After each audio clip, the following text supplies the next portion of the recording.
İş yerində kimlər attestasiya olunur və kimlər attestasiya olunmadan azaddır?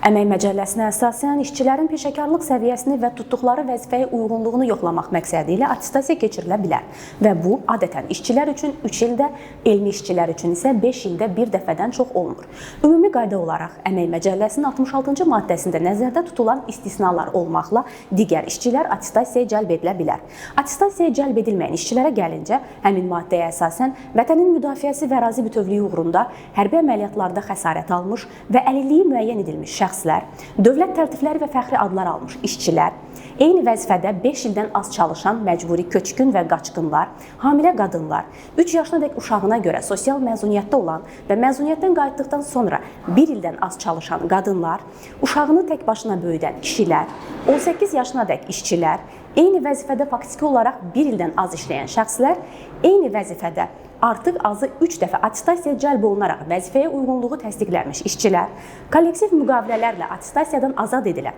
praktik tibb və əczaçılıq fəaliyyəti ilə məşğul olan şəxslər, eləcə də təhsil haqqında qanuna əsasən sertifikatlaşdırmadan keçmiş təhsil verənlər attestasiyadan keçirilmir.